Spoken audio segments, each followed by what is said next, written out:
gammachuu qofa osoo hin taane gammachuu gaddallee kan hawaasa keenyaatti asirratti deemaa jira malee waan nama dhuunfaatii miti. Kana waan ta'eef yeroo ammaa kana miidiyichi gubachuuf deemaa jira.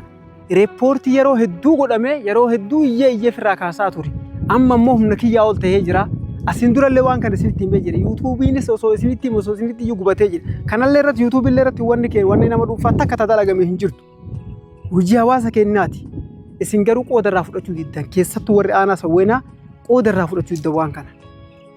Maaliif mee yoo kooppii liinkii sheer gootanii waan kana adabbii jala baaftan maal rakkoo qaba? Yoo irratti hojjetan maal rakkoo qaba? Waan keessanii mi? Yoo waa balleesse waan inni balleesse san yoo gorfattanoo yoo rakkoon jiraate. Kana waan ta'eef amma booda makiinaa furtuu hin qabne dhiibuu dadhabnee jira. Akka nama makiinaa furtuu hin qabneeti. Wanni kun gubachuuf deemaa jira. Haa gubatuutii dhaamsa dhumaa isinitti dhaammachuu dhufe yoo dandeessan adabbii jalaa baasaa.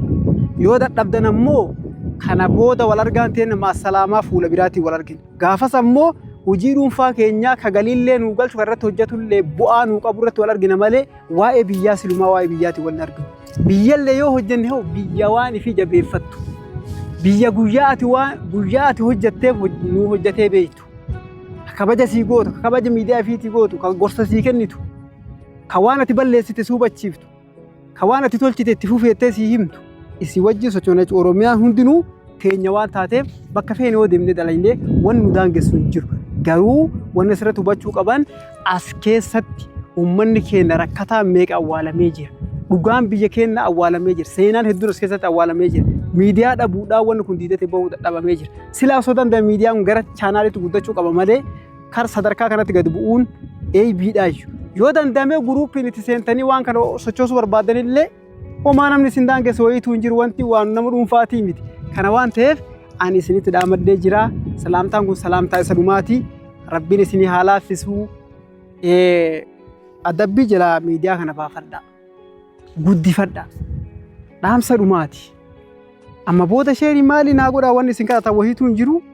Yoo Rabbiin isinii laaffisee wanni kun waan biyyaa waan ta'eef nama hedduutu itti fayyadamaa. Ifillee yoo fayyadamuu baattan namoonni sun isin waan ta'eef akkasitti yaaddanii miidiyaa kana kufaatii kana jalaa akka baaftan kabajaadhaan maqaa Oromummaatiin maqaa biyyummaatiin isin gaafadhaa.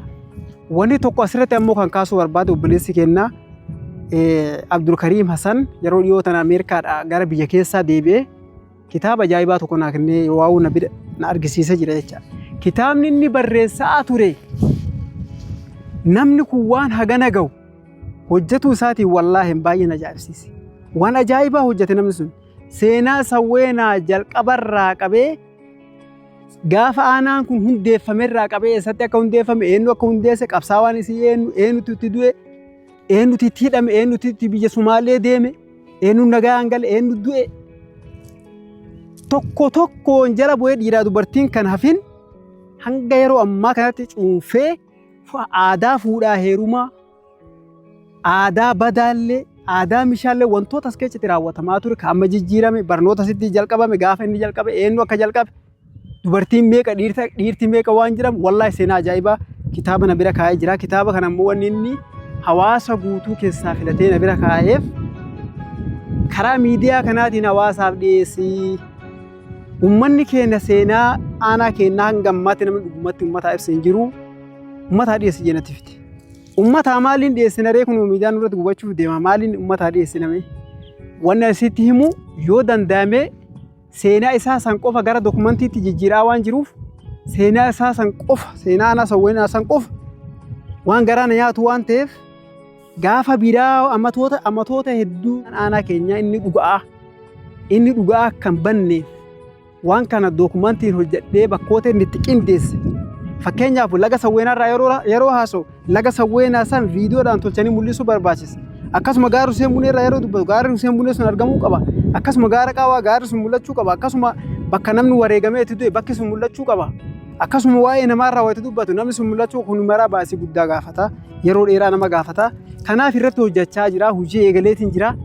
Kanaaf Rabbiin fedhe kana qofa isinii hojjedhee nagaa walitti dhaamannaa galatooma ulfaadhaa. Yoo Rabbiin isinii laaffise waan kana jabeeffadhaa akka inni harkaa lafa hin buune godhaa. Yoo dadhabdanis seenaa tokkicha san osoo karaa miidiyaa nama biraallee ta'e qindeessee isiniif hin dhiyeessaa achi booda assalaamaa guyyaa rabbiin jedhe wal agarraa. Hojii dhuunfaa irratti ammoo ganama galgalallee waliin jira. Assalaamu alaikum wa rahmatullahi wa barakaatu.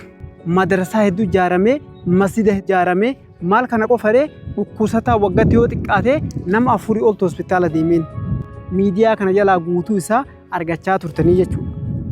Haa taatuuti wantoota nu jala buunee akkatti fiinnee ol fiinnee dhagaa mukatti buunee hojjennu kana namni hanga ammaatti beekee hin jiru.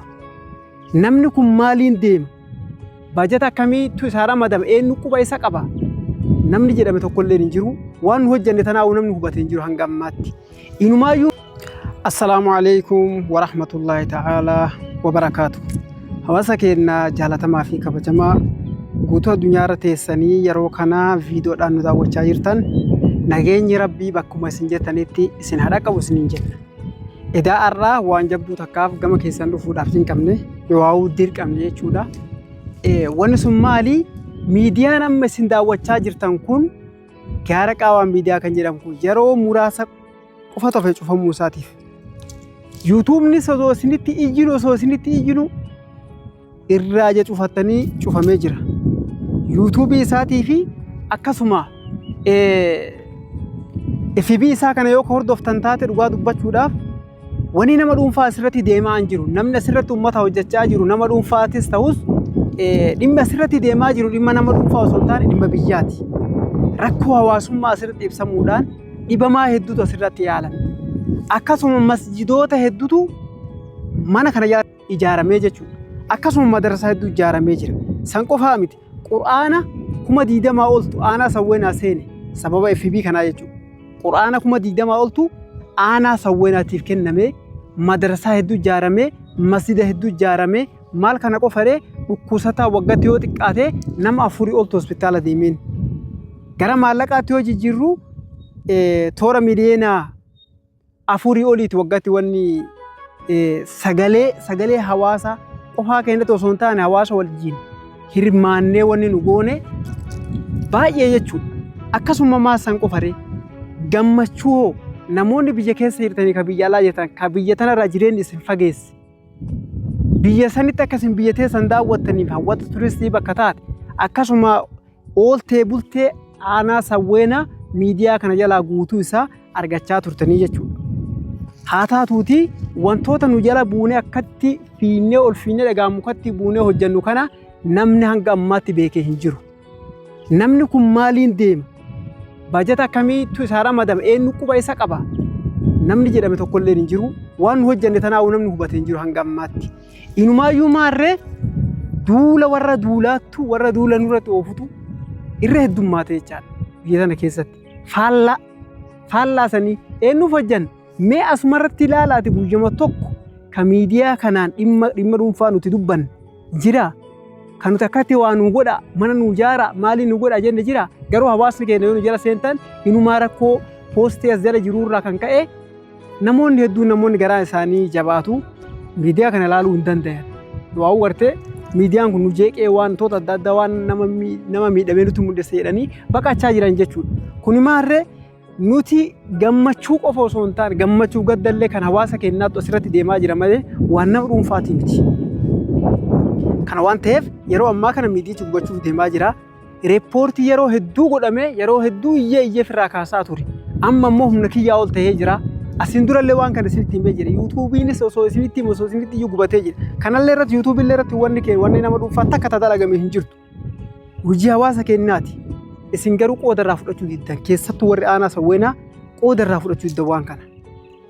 Maaliif mee yoo kooppiliinkii sheer gootanii waan kana adabbiin jala baaftan maal rakkoo qaba? Yoo irratti hojjettan maal rakkoo qaba? Waan keessanii mi? Yoo waa balleesse waan inni balleesse san yoo gorfattanoo yoo rakkoon jiraate kana waan ta'eef amma booda makiinaa furtuu hin qabne dhiibuu dadhabnee jira. Akka nama makiinaa furtuu hin qabneeti. Wanni kun gubachuuf deemaa jira. Haa gubatuuti dhaamsa dhumaa isinitti dhaammachuu dhufee yoo dandeessan adabbii jalaa baasaa. Yoo dadhabdan ammoo kana booda wal argaan ta'e nama assalaamaa fuula biraatiin wal argina. Gaafas ammoo hojii dhuunfaa keenyaa kagaliillee nu galchu irratti hojjetullee bu'aa nu qabu irratti wal argina malee waa'ee biyyaa silumaa waa'ee biyyaati wal arginu. Biyyallee yoo hojjenne hoo biyya waan ifi jabeeffattu. Biyya guyyaa ati hojjetteef nu hojjetee beektu. Kabaja sii gootu, kabaja miidiyaa fiitii gootu, gorsa sii kennitu. Kawaan ati balleessite si hubachiiftu. Kawaan ati tolchite itti fufeettee si himtu. Isi wajjin sochoona Oromiyaan hundinuu keenya waan taateef bakka feene yoo deemnee dalagnee waan nu daangessu hin jiru. Garuu wanni asirratti hubachuu qaban as keessatti uummanni keenya rakkataa meeqa awwaalamee jira. Dhugaan biyya keenya awwaalamee jira. Seenaan hedduun as keessatti awwaalamee jira. Miidiyaa dhabuudhaan wanni kun diidatti bahuu dadhabamee jira. Silaa osoo danda'e miidiyaan gara chaanaalitti guddachuu qaba malee kar sadarkaa kanatti gad bu'uun eebiidhaayyuu. Yoo danda'ame guruupiin itti seentanii waan kana sochoosuu barbaadanillee homaa namni isin daangessu wayiitu hin jiru wanti waan nama dhuunfaatii miti. Kana waan ta'eef ani isinitti dhaamadhee jira. Salaamtaan kun salaamtaa isa dhumaatii. Rabbiin isinii haa laaffisuu. Adabbii jala miidiyaa kana baafadhaa. Guddifadhaa. Dhaamsa dhumaati. Amma booda sheerii maali naa godhaa wanni isin kadhatan wayiitu hin jiru. Yoo Rabbiin isinii laaffisee wanni kun waan biyyaa waan ta'eef nama hedduutu itti fayyadamaa ifillee yoo fayyadamuu baattan namoonni sun isin waan ta'eef akkasitti yaaddanii miidiyaa kana kufaatii kana jalaa akka baaftan kabajaadhaan maqaa Oromummaatiin maqaa biyyummaatiin isin gaafadhaa. Wanni tokko asirratti ammoo kan kaasuu barbaade obboleessi keenya Abdulkariim Hasan yeroo dhiyoo tana Ameerikaadhaa gara biyya keessaa deebi'ee kitaaba ajaa'ibaa tokko naa kennee waa'uu na argisiisa jira jecha.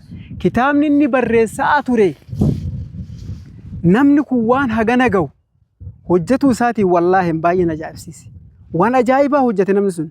Seenaa Sawweenaa jalqabarraa qabee gaafa aanaan kun hundeeffamerraa qabee eessatti akka hundeeffame eenyu akka hundeesse qabsaawaan isii eenyutu itti du'e eenyutu itti hidhame eenyutu itti biyya Sumaalee deeme eenyu nagaan gale eenyu du'e tokko tokkoon jala bu'ee dhiiraa dubartiin kan hafin hanga yeroo ammaa kanatti cuunfee aadaa fuudhaa heerumaa aadaa badaallee aadaa mishaallee wantoota as keessatti raawwatamaa ture kan amma jijjiirame barnoota sitti jalqabame gaafa inni jalqabe eenyu akka jalqabe dubartiin meeqa dhiirti meeqa waan jiran wallaahi seenaa ajaa'ibaa kitaaba na bira kaa'ee jira. Kitaaba kana ammoo wanni inni hawaasa guutuu keessaa filatee na bira kaa'eef karaa miidiyaa kanaatiin hawaasaaf dhiyeessii.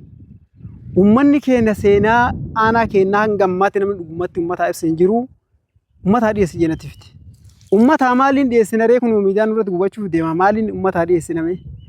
Wanni asitti himu yoo danda'ame seenaa isaa san qofa gara dokumantiitti jijjiiraa waan jiruuf seenaa isaa san qofa seenaa aanaa Sawweenaa san qofa waan garaana nyaatu waan ta'eef gaafa biraa amatoota hedduu aanaa keenyaa inni dhugaa kan banneef waan kana dokumantiin hojjedhee bakkoota inni itti qindeesse. Fakkeenyaaf laga Sawweenaarraa yeroo haasa'u laga Sawweenaa san viidiyoodhaan tolchanii mul'isuu barbaachisa. Akkasuma gaara Huseen Buneerraa yeroo dubbatu gaarri Huseen Bunee sun argamuu qaba. Akkasuma gaara Qaawaa gaarri sun mul'achuu qaba. Akkasuma bakka namni wareegamee itti du'e bakki sun mul'achuu qaba. Akkasuma waa'ee namaarraa wayitu dubbatu namni sun mul'achuu kun maraa baasii guddaa gaafata. Yeroo dheeraa nama gaafata. Kanaaf irratti hojjechaa jira. Hojii eegaleetiin jira. Kanaaf Rabbiin fedhe kana qofa isinii hojjedhee nagaa walitti dhaamannaa galatoomaa ulfaadhaa. Yoo Rabbiin isinii laaffise waan kana jabeeffadhaa akka inni nu harkaa lafa hin buune godhaa.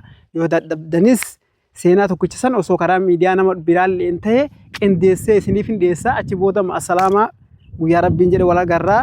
Hojii dhuunfaa irratti ammoo ganama galgalallee waliin jira. Assalaamu alaikum wa rahmatullahi wa barakaatuh.